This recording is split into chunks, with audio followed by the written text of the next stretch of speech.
Elena stood near the front door of their beautiful home in Lekki, Lagos. It was late at night, and rain was beating hard against the windows. The sound of thunder mixed with loud voices filling the hall.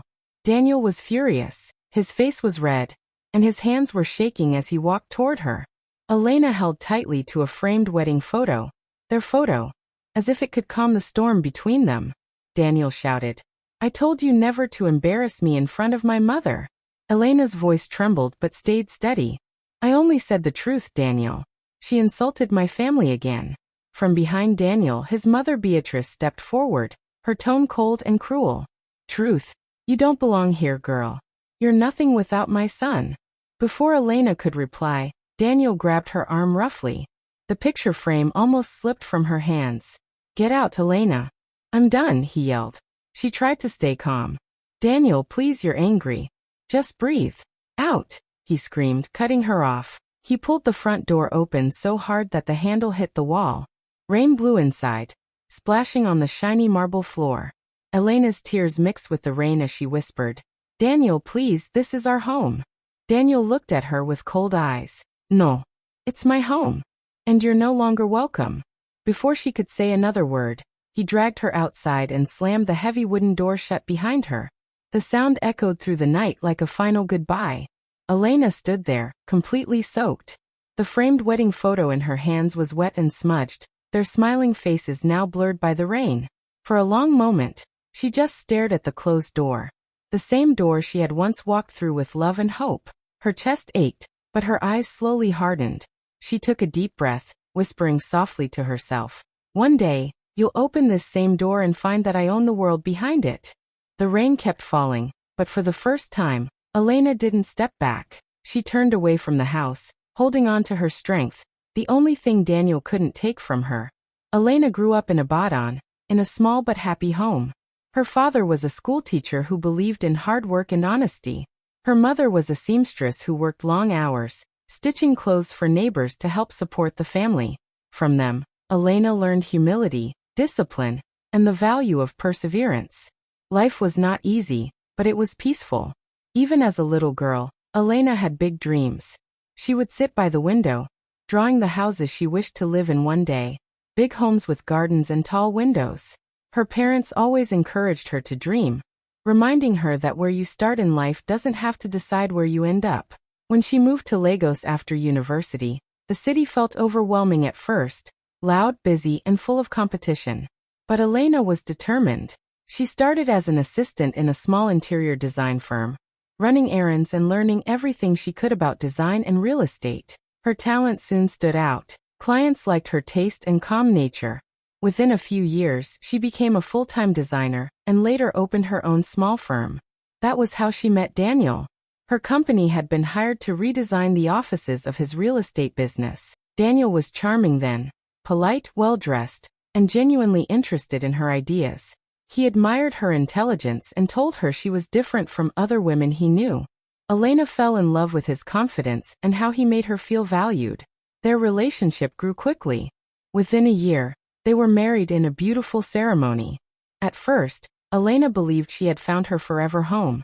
Not just with Daniel, but with the Morris family too. But things began to change soon after the wedding. Daniel's mother, Beatrice, never truly accepted her. Beatrice came from a wealthy background and looked down on Elena's modest upbringing. She often made hurtful remarks disguised as advice. One evening, Elena overheard her saying to Daniel, "A woman from a rented flat can't run a mansion." At first, Daniel defended her. But little by little, Beatrice's words began to affect him. His tone changed. He started to act as if Elena didn't understand the kind of world he lived in. When she offered ideas about their home or his business, he brushed them off, saying things like, "You won't understand, Elena." It broke her heart, but she refused to fight. She believed patience could heal anything. She kept showing kindness to Beatrice and respect to Daniel, hoping they would see her sincerity. While trying to hold her marriage together, Elena also focused quietly on her work. She took on private design projects and made smart financial choices. With the help of her close friend and mentor, Tund, a real estate expert, she began saving and investing in small properties around Lagos.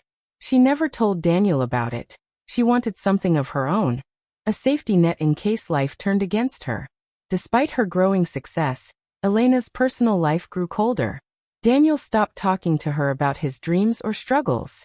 Beatrice often criticized her in front of guests, and Daniel would stay silent. Elena smiled through the pain, but every insult left a scar.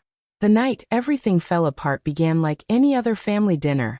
Beatrice made another cutting remark about Elena's background, saying she lacked class and respect. For once Elena spoke up, not to argue, but to defend her dignity. "Respect goes both ways, Mama," she said calmly. "You can't keep belittling my family." The table went silent. Daniel's face darkened with anger, and Beatrice gasped dramatically. "You see?" Beatrice said, pointing at Elena. "This is what I warned you about. She's showing her true colors." Instead of standing by his wife, Daniel turned against her. He accused her of embarrassing him and disrespecting his mother. The shouting that followed led to the scene that changed Elena's life forever. The night he threw her out of their home in the middle of the rain. As Elena stood outside that night, drenched and heartbroken, she finally understood something her father once told her. Sometimes, life pushes you out of places you no longer belong, so you can find where you truly do. That realization didn't erase the pain, but it planted something new inside her, strength, the kind that doesn't break, even in the storm. Elena left Daniel's house that rainy night with just one small suitcase. Her clothes were wet, and her heart felt heavy, but her face stayed calm. She had nowhere else to go, so she called Tund, her old friend and business mentor. Without asking too many questions, Tund came to pick her up and took her to his home. That night, as she sat in his guest room, everything felt unreal. The room was warm and quiet, yet she could still hear Daniel's voice echoing in her head. "Get out, Elena. I'm done." She looked at her small suitcase and sighed. That was all she had left from her marriage. A few clothes, a few memories, and a heart full of lessons.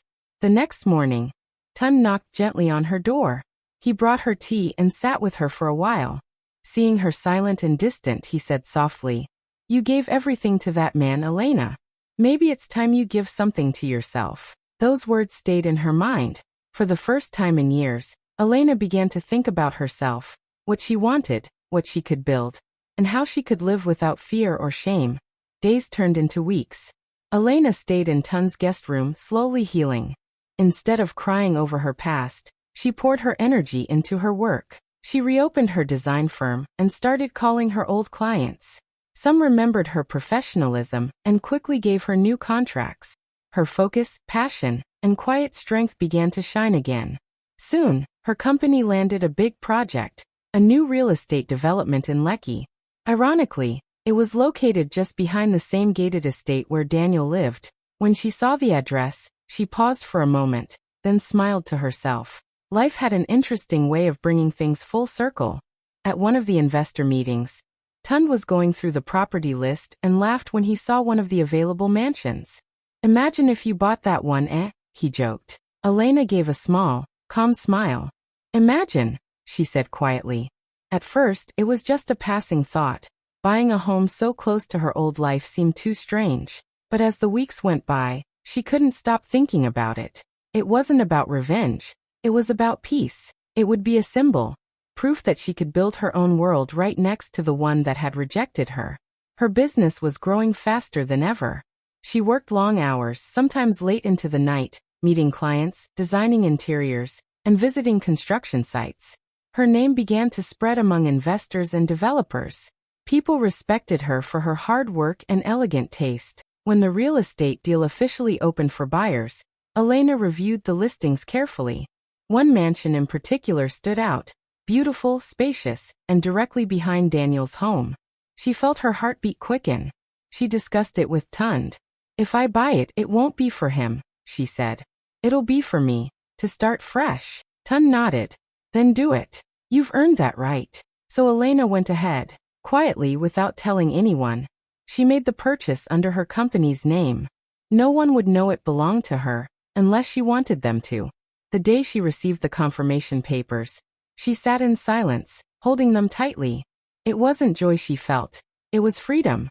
The same door that once closed on her had led her here, to something new and stronger. That evening, she stood on the balcony of Tund's house, looking at the city lights. The air was calm, and for the first time in months she felt peace. She whispered softly to herself, "This time, I'm not proving anything to anyone. I'm just building the life I deserve." And with that, Elena took her first real step into a new beginning, one that would soon bring her face to face with the past she had left behind. Months passed, and Daniel's life slowly began to fall apart. What once looked perfect from the outside was now full of cracks. His real estate company was in serious trouble. A few bad deals, pushed by his mother's advice, had turned into a huge problem. One of the investors filed a lawsuit, claiming Daniel's company cheated them. Soon rumors began to spread, and his business partners started to pull away. Daniel tried to stay calm, but every morning brought new bad news. The calls from his lawyer became constant. The newspapers started hinting at a possible scandal. For the first time, Daniel felt something he hadn't felt in years: fear. At the same time, Elena's life was quietly blooming. Her design company was growing faster than she ever imagined. Her projects were beautiful, modern, and filled with peace, a reflection of the woman she had become. One morning, Business Daily published an article about Nigeria's rising women in real estate. Elena's face was on the cover, smiling with quiet confidence. Daniel saw that same magazine later that day at a gas station. He was standing by the counter when his eyes landed on her photo. His hand froze in midair. For a few seconds he couldn't breathe. The woman he had thrown out, the one his mother called unfit, was now being celebrated for success in the same industry. He quickly looked away, pretending not to care. But inside his chest burned with guilt and shame. He tossed the magazine aside and drove off angrily. Back at the mansion, Beatrice was sitting in the living room when Daniel walked in. She noticed the tension on his face and asked what was wrong. He didn't answer, but she saw the magazine in his car later that night. Beatrice scoffed loudly and said to him, "She probably sold gossip to get famous. Women like her climb with sympathy." But her words didn't sound as confident as before. She could feel her control over Daniel slipping. The house was quieter now, the staff whispering behind her back. Everyone could see the difference. Elena's star was rising, while Daniel's was fading.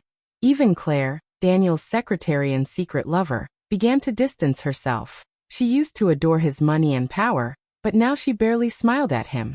When Daniel talked about his problems, she pretended to care but was already seeing another investor. Someone richer, someone more stable. Daniel noticed her coldness, but didn't say a word. He was losing everything: his company, his reputation, and even the people who used to flatter him. Meanwhile, Elena's new home, the one right behind Daniel's mansion, was coming to life. She worked with her team personally, designing every corner. The house was the opposite of Daniel's dark, proud mansion. Hers was full of light, wide glass windows, soft colors, and open spaces. It was a place of peace, not pride. One sunny afternoon, Daniel stood outside his home, looking over the tall fence that separated his property from the back road. A white SUV slowly drove past the gate. Something about it looked familiar. He frowned, stepping closer. The car stopped at the mansion behind his, and when the door opened he saw her. Elena. His heart dropped. She stepped out gracefully, dressed in a simple white dress, her confidence glowing. Workers at the site immediately stopped what they were doing and greeted her respectfully. "Good afternoon, madam," they said with smiles. Daniel's mouth went dry. He whispered to himself, "It can't be, that's Elena's car." He stood frozen as he watched her walk around the property, talking to the workers, giving calm instructions. There was no anger, no bitterness, only quiet control. Inside her new home, Elena walked through the half-finished rooms, her eyes soft but peaceful. She touched the walls, remembering how she once stood in the rain with nothing but a photo frame in her hands. Tun joined her, looking around proudly. "You've done well, Elena. This place already feels alive." Elena smiled. "This house doesn't remind me of pain, Tund. It reminds me of freedom." She looked out the window, seeing the roofs of the old mansion in the distance.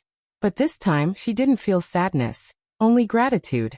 Outside, Daniel watched from afar, feeling something he couldn't name: regret, maybe even admiration. He finally saw what he had lost.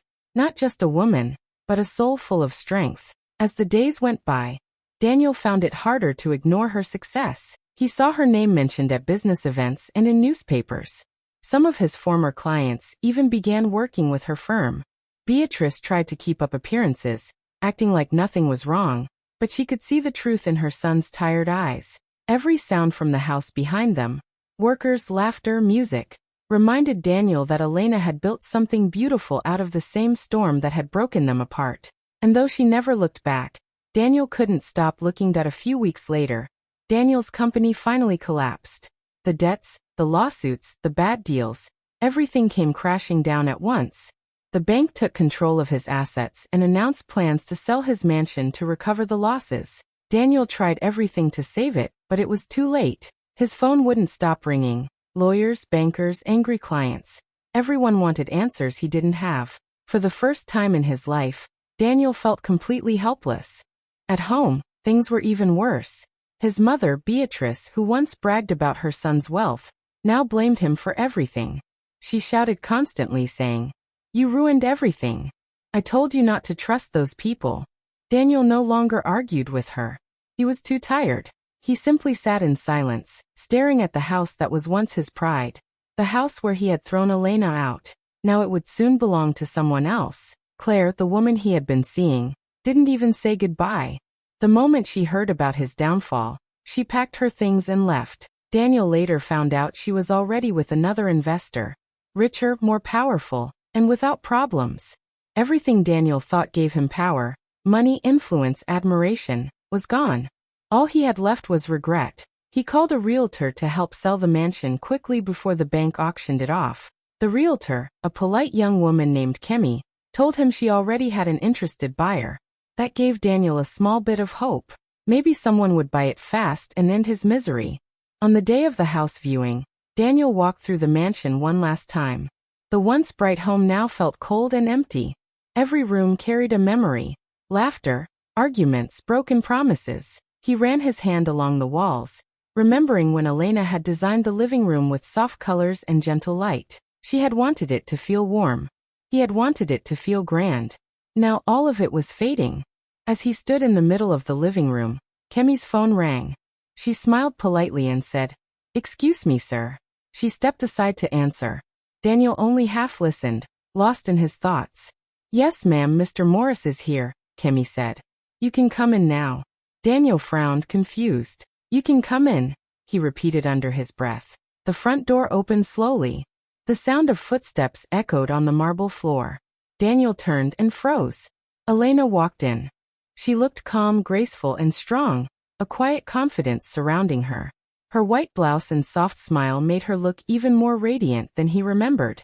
"Elena," he whispered, almost unable to believe it. She nodded politely. "Good afternoon, Daniel. I came to finalize the purchase." His eyebrows furrowed. "Purchase? This house?" Elena looked around the room, her eyes soft but steady. "Yes. The bank listed it for sale. I thought it would be poetic to own the house behind the one where you once threw me out." Daniel's face went pale. He felt his knees weaken as her words sank in. He stammered, "So all this time, you were building this life?" Elena met his gaze calmly. "While you were burning yours." The silence that followed was heavy. Daniel's throat tightened. All the pride he once had, the pride that made him treat her so cruelly, vanished. "Elena," he said quietly, his voice shaking. "I was angry. I was stupid." She nodded slightly. "Anger is temporary, Daniel. But what you did left a mark." Tears filled his eyes. He wanted to speak, to explain, to apologize, but the words didn't come.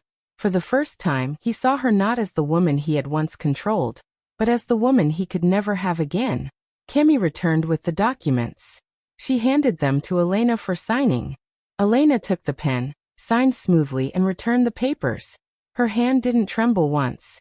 Daniel stood still, watching in disbelief as his former home officially became hers. When the paperwork was done, Kemi smiled. "Congratulations, Mom. The house is now yours." Elena looked around once more, her eyes filled not with revenge but peace. "Thank you," she said softly. Then she turned to Daniel. "Goodbye, Daniel.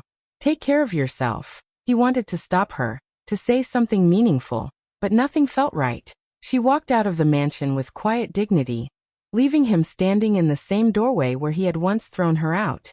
Now that door, the symbol of his pride, belonged to her. As the realtor locked the door behind them, Daniel realized the cruel truth. He had lost everything, but Elena had found herself. Elena turned both of her houses, her own mansion and Daniel's old one, into something new and full of purpose. She didn't want the buildings to just stand as reminders of her past pain. She wanted them to become symbols of strength and new beginnings. So she came up with an idea, a design institute and co-working hub for women entrepreneurs. It would be a place where women could learn, create, and start their own businesses. Elena worked day and night to make it happen. She brought in designers, builders, and young women full of ideas but without support. Together, they transformed the two mansions into one beautiful, connected space, bright, welcoming, and alive with creativity. Soon the place was filled with energy. Women worked on fashion projects, started online businesses, and designed products. There were laughter, teamwork, and hope in every corner. The story of the woman who had once been thrown out of her home, only to return and build something powerful, began spreading fast. Within months, local news channels started covering it. One headline read, "Woman buys mansion behind ex-husbands, turns it into haven for women in business." Another said, "From rejection to revolution, Elena Morris empowers hundreds of women." People admired her strength. Many young women looked up to her as an inspiration. Even Beatrice, Daniel's mother, who once despised her, quietly attended one of the institute's public events, keeping her head down and clapping when Elena spoke. But Elena didn't do any of it for revenge. She did it because she wanted to change pain into purpose.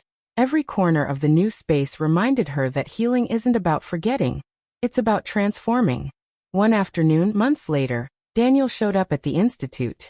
He looked different, thinner, quieter, humbled. He waited at the entrance until Elena noticed him. "Elena," he said softly, "I just wanted to see what you built." She nodded calmly. "You're welcome to look around."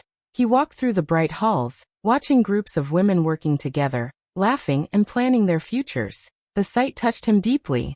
It was everything he had once underestimated: kindness, unity, and strength. Finally, he turned to her and said, "I don't deserve forgiveness."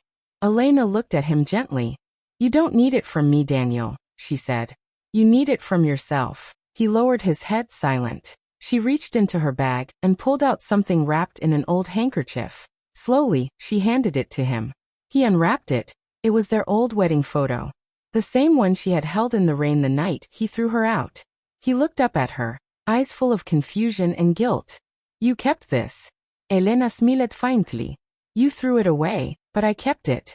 Not for memories, but to remember what pain taught me." Daniel swallowed hard. His eyes glistened with tears. "And what did it teach you?" he asked quietly. Elena's voice was calm and steady. "That strength isn't built in comfort. It's built in storms. You broke me once, but it helped me rebuild stronger." For a long moment, they stood in silence. The sound of women laughing and talking filled the background, a soft reminder of how far she had come. Daniel nodded slowly. "You've built something beautiful," he said. Elena smiled. "Yes. And it's only the beginning." He gave a small nod, then turned to leave. As he walked away, Elena watched him go, not with bitterness, but with peace. She had already moved beyond the pain. Outside, a group of young women were hanging a banner that read, "Elena Morris Institute, where women build their future." Elena looked up at it, the wind brushing against her hair. This was her new chapter. Not about revenge or regret, but about rising again, stronger and freer than ever before. Late evening. Elena stands at the same kind of front door that once symbolized her shame. The kind of door that had been slammed in her face years ago. But now it opens to peace. The rain begins to fall softly, just like the night she left. She watches the drops slide down the glass, her reflection calm and steady. "Elena, voiceover. He dragged me out once. Out of comfort, out of his world. But the rain that night washed me clean. I walked away with nothing. And somehow, that was everything I needed." Tund walks up beside her, holding 2 mugs of tea. "Tund, you really bought the house behind his?" Elena smiles. "I didn't buy it to look back, Tund. I bought it to remind myself how far I've come." From inside, the sound of laughter and light chatter fills the air. Young women working late, sharing ideas and dreaming big. Elena takes one last look at the rain, then gently closes the door, this time, with peace instead of pain. The camera lingers on the sign outside. Elena Morris Institute, where women build their future. The rain fades into soft music as her voice echoes one last time. I Elena, voice over. Some doors close to protect you, others open to show you who you were meant to be. Hi besties, two hearts, thank you so much for watching till the end. If Elena's story touched your heart, don't forget to like, comment, and subscribe for more inspiring stories. See you in the next one. Bye. Waving hand, sparkling heart.